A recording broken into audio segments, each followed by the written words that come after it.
I am now creating weekly exclusive content for Patreon, so if you are interested in that, go check out the link down below.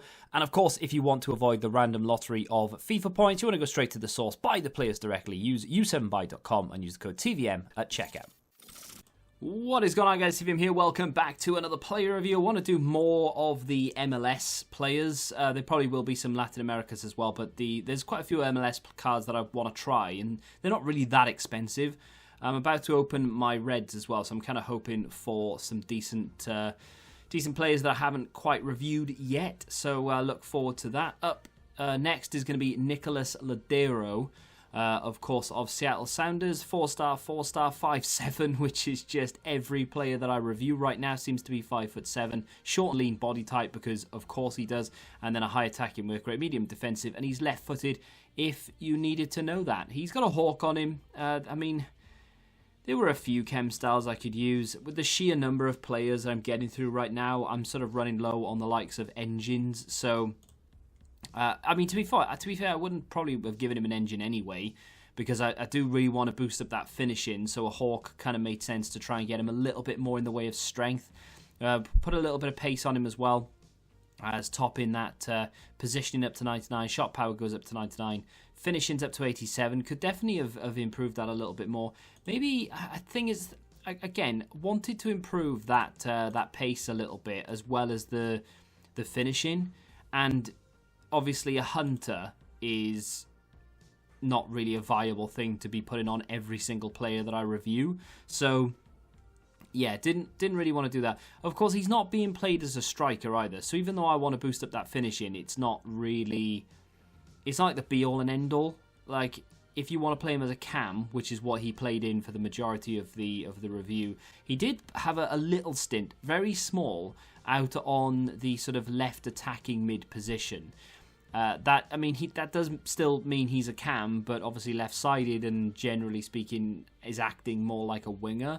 But he didn't stay there for more than, say, 25 minutes in game, so I wouldn't worry about that too much. But it was kind of like an error, but at the same time I acknowledged it straight away, but then left him there just to see what he would do and what he would get up at. But yeah, as a cam in a 4-2-3-1 with a hawk on him, you could, I mean, there are countless chem styles you can use instead if you really want to, but like I said, a hawk was the cheapest option that gave me the little pace boost and the little finishing boost, as well as bumping the strength, which kind of hits his three problem areas. Because if we look at his passing, for example, first one we come to there, we've got 94 short passing, 92 vision. For this card that is going to cost you about 40k, that's not bad. That's fine. And then of course the dribbling, nothing really wrong with it across the board. Everything in the 90s.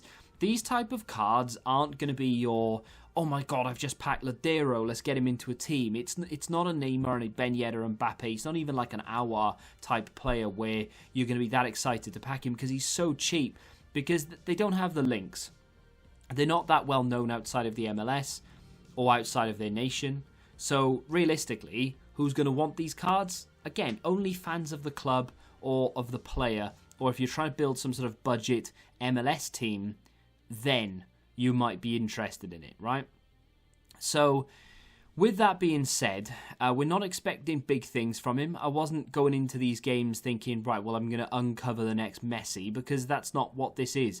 Essentially, what I'm trying to do here is provide a service for people who are, like I said, fans of the player, or for those who are looking for something a little bit different out of FIFA, and maybe you are trying to build a budget MLS team, or you are just starting out for whatever reason. Maybe you've even started again. I've seen a few people who have decided just to start again and see what they can do through the back end of the game, because they have everything that they could possibly want. Or maybe you're not starting again, but you have everything you want, and you're just trying to get a little bit of enjoyment out of the game. So you're basically looking for the bottom end of the market. Because, I mean, at the end of the day, these are still 90+ rated cards. And just because they're super cheap doesn't mean they're not usable, okay? So with that, the dribbling being fine, the passing being fine, actually very good. The physical, 99 stamina is very nice. Everything else about that isn't great. I mean, the aggression at 83 actually isn't that bad, considering he's 5'7" as well, with 74 strength. You're going to get very similar results in terms of how they play, or how he plays, like you do with Fuenzalida. Not so much with Rossi, but Fuenzalida in particular. that they are quite similar in that sense. I think Fuenzalida, the objective card, by the way, is better, but they are very similar in how they feel in game. So with that, 96 long shots, 90 shot power, 95 positioning, and that is the last of the good things to say about him. Those are great stats, but his pace is, it's okay. It's nothing amazing. He doesn't feel slow, although I will say that the further and the longer that the game progresses, the slower he starts to feel, which obviously sounds a little bit stupid because that's going to be the same with everyone. But there are, like, again, I'll bring back to him, Fuenzalida, he doesn't really suffer from that. So the game progresses, we get into the 60th, the 70th minute, Fuenzalida feels, okay, maybe not as fresh as he did at the beginning of the game, because who does, but he still feels like he's got an awful lot of acceleration, an awful lot of zip to him, whereas, unfortunately, Lodeiro doesn't. He feels very sluggish toward the back end of the game, and he has that, he has that 99 stamina, and he has that low center of gravity being short and lean, so it doesn't really make an awful lot of sense as to why that happens, but you could maybe put it down to the sprint speed, the acceleration. Even though the acceleration is 88, the sprint speed at 85 means that the comparison between him and some of the crazy 98, 97 rated acceleration players you've been using throughout Team of the Season is going to tell. You are going to be able to feel the difference. It's really weird. Like, I've been toying with the idea of getting rid of the overall rating of the review. And I don't mean like the review screen, I mean where I give him an overall rating. I've been toying in FIFA 21 of scrapping that completely, replacing it with something else like yes or no, essentially, as to whether you should get it or not. Because I don't think an overall rating makes an awful lot of sense, because if I had this card in the first 3 months of the game, it would be one of the best, if not the best card in the game. But at this stage, you're thinking to yourself, well, it's not that great compared to what else is on the market. And I think that's what you need to sort of consider when watching these reviews is, I'm not saying they're not good cards, I'm just saying compared to other cards that are available, even for the same price at the moment, it's not that viable an option for you to go out and buy him. Because even though he's meta, and he does fit this game beautifully well, there are certain things that I really don't like about this card, and one of them is the finishing. He is so bad in front of goal. I don't know whether he's, I mean, like, there are certain things where I feel like maybe it was my decision making that cost the chance. The goalkeeper pulled off a stupid, like, crazy save that realistically the goalkeeper shouldn't be making. I don't know, but I think most of the time he just wasn't very good in front of goal. And you could argue, well, he's a cam. He doesn't need to be perfect in front of goal.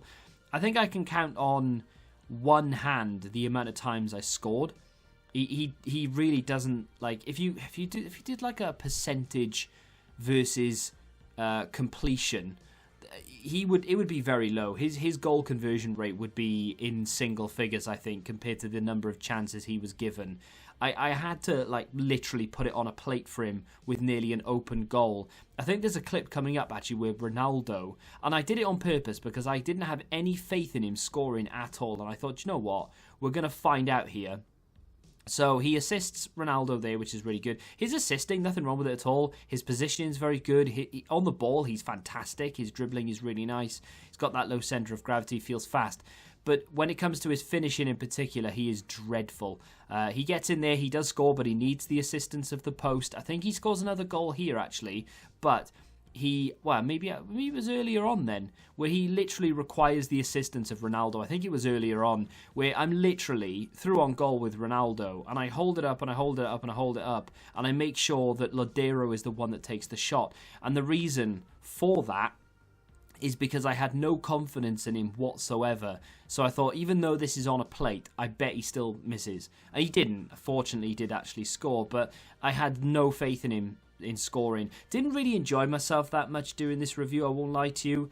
I just think it comes down to I've used an awful lot of cards throughout Team of the Season, and he was nothing special to me whatsoever, to the point where, like I said, Fuenzalida is a very similar card, but he just does things so much better than Lodeiro that unfortunately this card just sort of falls by the wayside a little bit. Not every card you use is going to be fantastic, and not every card I use is going to be great, and I'm going to enjoy it. But that doesn't mean to say that it can't be used. He is, or rather does, fit the meta. He does have really good dribbling. His agility feels really nice. He's got great stamina, and his positioning is very good as well. So if you do end up building some sort of budget MLS team, he is a viable option, but bear in mind that it's only really going to be built to have fun with. I'm not saying you can't play with him in FUT Champs, because if you're good enough, you can play with anyone. But for those who are going to be looking for a competitive edge, this is not the play at all. Even for a super sub, I wouldn't go anywhere near him. But if you are looking to have a bit of fun, and maybe you're a fan of him or the club, then yeah, you can definitely get some enjoyment out of him, because he does fit the way the game is played. But aside from those people and that kind of scenario, I probably wouldn't bother. As if you needed me to tell you, right? Because a lot of these cards are going to feel this way. But if you have enjoyed the review and maybe you've got a difference of opinion, feel free to let me know in the comments. And of course, you can hit that like button, subscribe to the channel if you're new, and until the next time, goodbye. Football Index. The game changed. Download the app now.